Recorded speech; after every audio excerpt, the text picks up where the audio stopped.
O Senhor esteja convosco. Ele está no meio de nós. Proclamação do Evangelho de Jesus Cristo segundo João. Glória a vós, Senhor. Naquele tempo, Jesus ergueu os olhos ao céu e disse: Pai, chegou a hora. Glorifica o teu Filho, para que o teu Filho te glorifique a ti.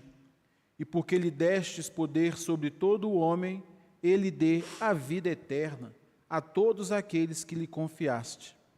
Ora, a vida eterna é esta, que eles te conheçam a ti, o único Deus verdadeiro, e aquele que tu enviaste, Jesus Cristo. Eu te glorificarei na terra, e levei o termo à obra que me destes para fazer. E agora, Pai, glorifica-me junto de ti, com a glória que eu tinha junto de ti antes que o mundo existisse. Manifestei o teu nome aos homens, que tu me destes do meio do mundo. Eram teus e tu os confiastes a mim, e eles guardaram a tua palavra. Agora eles sabem que tudo quanto me destes vem de ti, pois dei-lhes as palavras que tu me destes, e eles as acolheram, e reconheceram verdadeiramente que eu saí de ti, e acreditaram que tu me enviastes. Eu te rogo por eles, não te rogo pelo mundo, mas por aqueles que me destes, porque são teus. Tudo que é meu é teu, e tudo que é teu é meu. Eu sou glorificado neles. Já não estou no mundo, mas eles permanecem no mundo, enquanto eu vou para junto de ti. Palavra da salvação. Glória a vós, Senhor.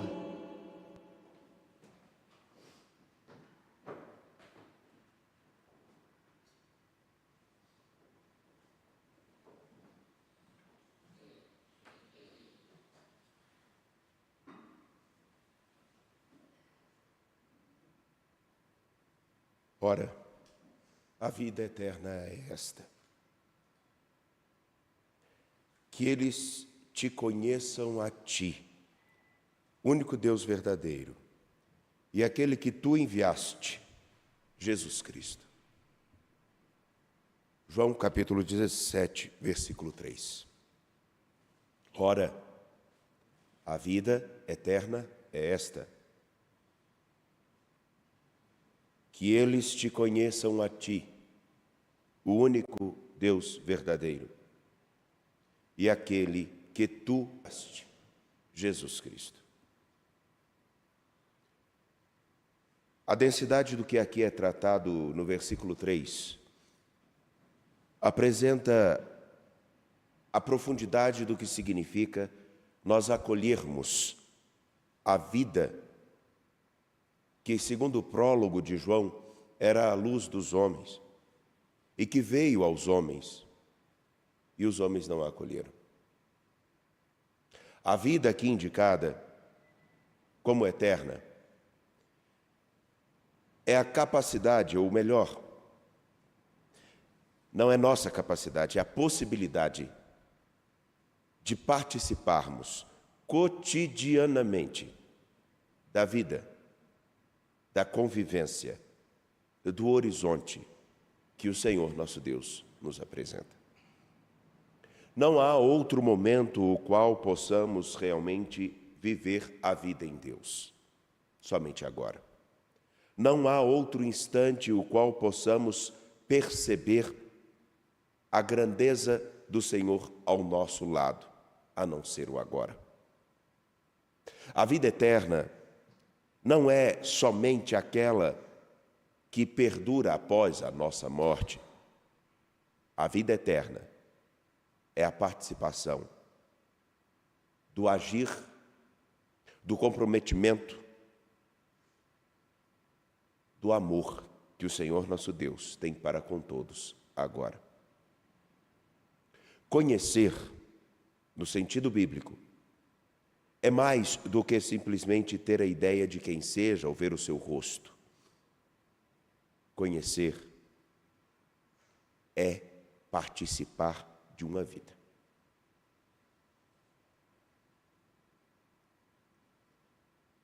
Participamos da vida do Deus único e verdadeiro, mas nós conhecemos e participamos da vida daquele que fora enviado para nos vincular a essa vida, Jesus Cristo. Tristemente, começamos a pensar ao longo do tempo que a glória de nosso Deus, a sua glorificação em nosso viver. Perdoe-me, mas a renite ataca. Senão depois, se eu não falar o que é, vai ter as donas que vem aqui no santuário. A renite melhorou, então melhorou, mas hoje está aborrecendo um pouco. Perdoe-me. Vejam que coisa, tristemente, começamos a pensar ao longo de tantos séculos que a vida em Deus, que a vida que agrada a Deus, seria aquela que fosse marcada pelo sofrimento ou por inúmeras negativas. Sei que já disse isso aqui. Alguns pensam que viver a vida em Deus seja somente afastar-se de uma prática de pecado. Outros, que seria o sofrimento. Inclusive, durante um tempo, e com vergonha digo que parece que essas coisas começam a voltar, nós tivemos tempos em que as pessoas se martirizavam, se maltratavam, feriam, por causa de um desejo de mostrar a santidade. E, na verdade, essas coisas não mostram necessariamente a santidade. Não estou dizendo que as pessoas possam praticar pecados. Não é isso. Eu estou dizendo uma outra coisa e deixe-me explicar. Quando eu conheço a riqueza da minha vida e a vida de alguém, quando eu entendo o que significa a dignidade de filho de Deus, quando eu percebo o que eu posso fazer de melhor, quando eu descubro que aquilo que eu faço no meu dia pode ter muito mais importância do que simplesmente uma satisfação de um instante, eu não tenho tempo, ou eu, com certeza, dedicando-me àquilo que é a de melhor no que eu posso fazer e do que eu posso viver, eu não tenho tempo para as práticas inadequadas. Eu não tenho tempo para falar da vida de outros se eu cuido bem da minha vida e daquilo que são minhas obrigações. Eu não tenho tempo para usar dos outros somente para conseguir o que quero, para me satisfazer, quando eu tenho um comprometimento de construir algo mais sólido, mais robusto e significativo com outras pessoas. Quando eu descubro que ninguém é simplesmente um objeto para me dar a satisfação ou a segurança, mas que essa segurança e toda a satisfação que nós possamos ter na vida, ela é construída com mais de uma mão e mais do que duas pessoas. Nós valorizamos aqueles que estão ao nosso redor e percebemos que, como não somos uma ilha, e de modo muito singular, como nós somos codependentes uns dos outros, no sentido bom da palavra, porque nós dependemos sempre do agir de alguém que nos favoreça com algo do fruto do seu trabalho, da sua vida, do seu conhecimento, nós descobrimos que então as pessoas unidas fazem uma grande diferença. E daí então eu não posso simplesmente querer que alguém seja uma promotora da minha satisfação. Eu descubro que o maior sacrifício não é aquele que marca um corte ou uma ferida no corpo. Eu descubro que o maior sacrifício é todos os dias, na instabilidade como Paulo apresenta. Eu não sei o que vai ser de minha vida em Jerusalém, eu não sei o que vai ser da minha vida amanhã, mas eu continuo a fazer o melhor que posso por Jesus Cristo a todas as pessoas. Isso é martírio. O martírio não é simplesmente ter um determinado momento na vida que alguém te esbofeteia ou te espanca. Até porque as pessoas podem fazer isso com justa razão. Sim, alguém pode espancar outra pessoa por justa razão. Não estou dizendo que seja correto. Mas imaginemos um fato, um homem que vê alguém entrar dentro de sua casa, estuprar a sua filha, maltratar a sua esposa, e daí então, num acesso de raiva, ainda que não seja o correto, se ele bater bastante nesta pessoa que faz isso, qual de nós poderia simplesmente dizer que ele só está errado?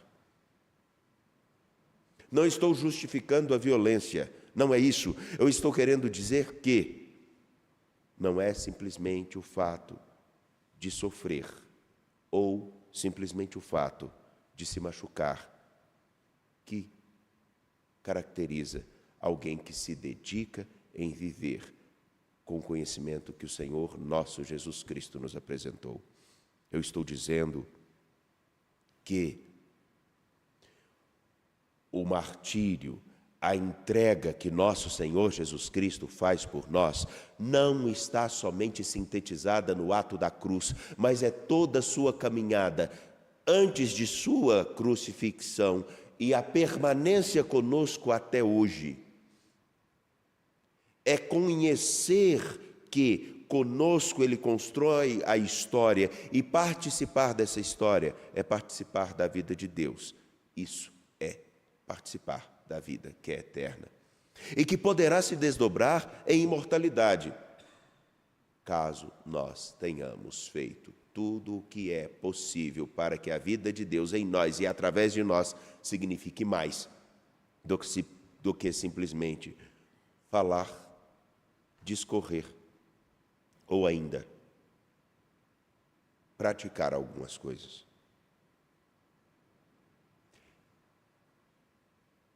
Jesus, ao despedir de seus discípulos, e agora no capítulo 17, dizendo o seu adeus, ele entrega ao Pai aquilo que ele construiu com seus discípulos.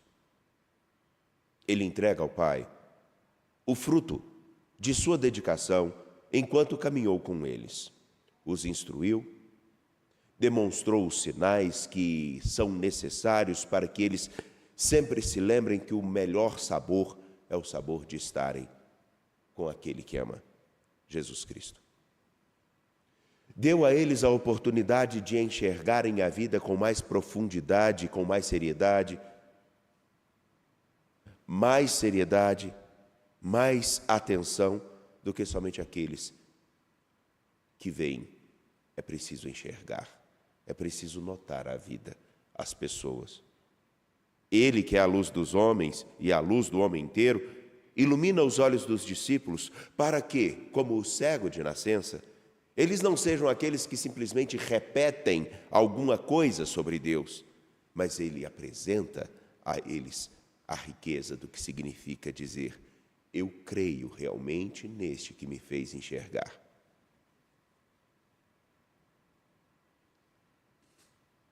Ele não só multiplica pães, mas ele diz a seus discípulos: estando comigo e com o Pai, terão o sustento para passar pelas dificuldades e adversidades da história, ainda que seja difícil, ou como dizia Dom Helder Câmara, ainda que seja aos pedaços, chegarmos aonde precisamos chegar, com a dignidade que nós já carregamos como filhos de Deus.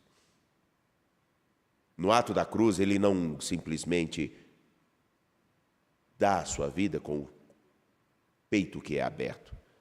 Ele faz mais. Ele demonstra a riqueza e a profundidade do seu amor, que não tem limites, em fazer o necessário para que os que são amados por ele vivam. Não há maior prova de amor do que aquele que dá a vida pelos seus.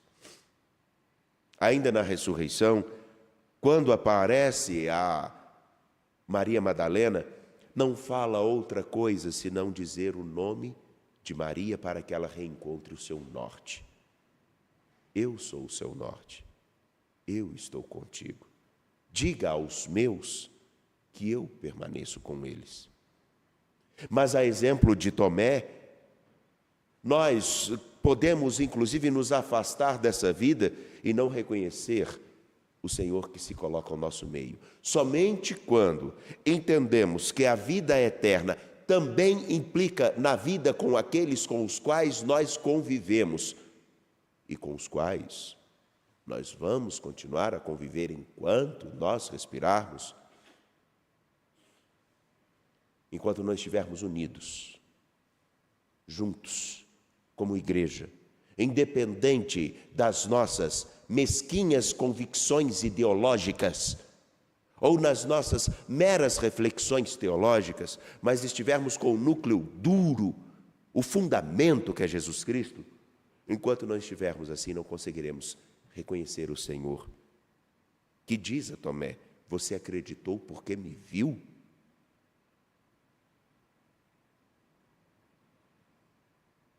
Seus olhos já estão cerrados, já estás cego e não percebe quem sou na sua vida?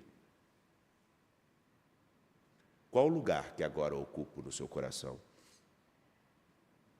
Ou ainda possamos fazer exatamente porque nos afastamos da vida que é eterna, portanto a vida de Deus, aquilo que os discípulos se atrevem em ir pescar, se esquecendo dos ensinamentos básicos do seu Senhor, não pescarem nada, não reconhecerem a Jesus à beira do lago e ele simplesmente dizer: joguem um pouco ao outro lado. E lá, quando eles pegam os peixes, reconhecem a Jesus, é o Senhor, vestem novamente, como é exemplo da narrativa do Evangelho de João, em que Pedro se veste para pular na água e encontrar ao Senhor, que é vestir novamente a sua dignidade e a sua condição de filho de Deus, de homem que participa do mistério da vida de Deus, e com ele viver, cear. Bem, um pouco disso que procurei apresentar significa a vida eterna. E como é entristecedor escutarmos pessoas que só pensam na vida eterna como fruto do sofrimento ou do deixar de fazer algumas coisas que são pecaminosas e que não devem ser praticadas, mas não tem o fundamento central, que é por causa do grande amor que o Senhor nos mostrou, por causa de tudo que Ele nos ofereceu e nos dá. Por causa dele, eu continuo a caminhar. E é extremamente animador a fala de Paulo, quando ele vai dizer: nunca deixei de anunciar aquilo que pudesse ser de proveito para vós, nem de vos ensinar publicamente também de casa em casa. Insisti com judeus e gregos para que se convertessem a Deus e acreditassem em Jesus nosso Senhor. E agora, prisioneiro do Espírito, vou para Jerusalém, sem saber o que aí me acontecerá. Sei apenas que, de cidade em cidade, o Espírito Santo me adverte, dizendo que me aguardam cadeias e tribulações. Mas de modo nenhum considero a minha vida preciosa a mim mesmo, contanto que eu leve a bom termo a minha carreira e realize o serviço que recebi do Senhor Jesus. Ou seja, testemunhar o Evangelho da graça de Deus. Se esse homem não teve a vida eterna nessa circunstância narrada por Atos, eu não sei quem a teve. Carlos Luanda, que hoje é a memória que fazemos, que deu a sua vida por nosso Senhor Jesus Cristo, testemunhando a Jesus Cristo. Ele pode ser um ícone, mas hoje eu peço a vocês que, lembrando de Carlos Luanda, que nós possamos lembrar de outros tantos e tantas que no martírio diário, procurando viver a vida em Deus, portanto a vida eterna, condizentes com o Evangelho, condizentes com a fé, comprometidos com o bem dos outros, também vivem seu martírio. Que não são lembrados, não são citados e tristemente são ignorados. Permitam-me trazer a imagem daqueles ou daquelas que, ainda que com todas as debilidades que possam ter, dedicam-se às suas comunidades com afinco, como conheço uma senhora que desde quando eu era seminarista, luta e cuida para que a sua comunidade sobreviva, celebrando, nos períodos de doença cuidando, ajudando quando é necessário, também do ponto de vista financeiro, cuidando dos netos, dos vizinhos, até dos não queridos. Quantas em nossas comunidades não são assim? Lembremos-nos daquelas semi-analfabetas, ou então analfabetas mesmo, que ajudam-nos mantendo os nossos espaços cuidados, mas nós nem mesmo sabemos o que passam em suas casas com o alcoolismo de seus maridos e em si, e cuidam de seus maridos, de seus filhos. Ou ainda, recordemos aqueles que, como tive a oportunidade de conhecer, zelam por alguém que está profundamente machucado em suas casas, não podem sair de casa e cuidam dessas pessoas e arranjam sempre pelo menos uma horinha no seu domingo para ir rezar a missa e ter força para cuidar daqueles que dependem deles. Lembremos-nos ainda daqueles padres que nos rincões de todos, padres, diáconos, que nos rincões de nosso país ou do mundo ficam perdidos em estradas ou nas barrelas de muitas estradas para chegarem às suas comunidades que só terão a presença dele uma vez a cada 6 meses. A mesma coisa que acontece com aqueles que, lutando para sobreviver com o açaí, têm os filhos já pequenos subindo nos coqueiros ou nos pés de açaí para tirar ali o seu sustento, mas não deixam de contribuir com a comunidade para que a Sociedade São Vicente de Paulo trate daqueles que têm situações mais complicadas. Lembremos aqueles que nos presídios fazem e insistem contra uma corrente de doutrinação, lutam com a corrente para ensinar as pessoas e ajudar as pessoas que lá estão detidas a redescobrirem que Deus não os abandonou, e se ao longo da história alguém os abandonou, eles podem, sim, reconstruir a sua história à luz do Evangelho e fazer uma coisa muito simples: viver a vida em Deus.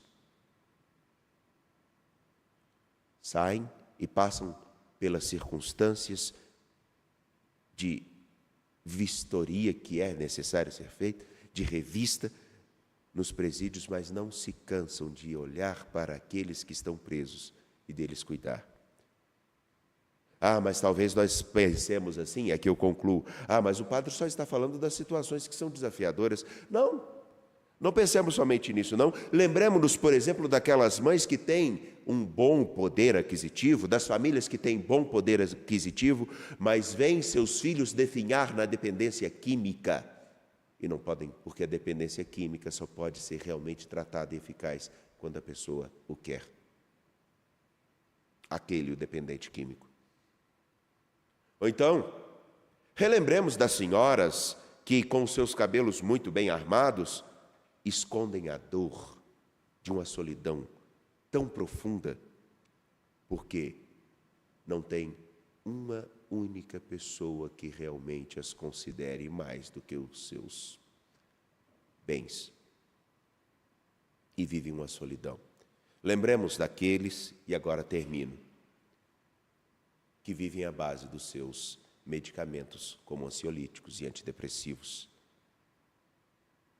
ou veem os seus filhos, amigos, maridos, esposas nessa condição. Por fim,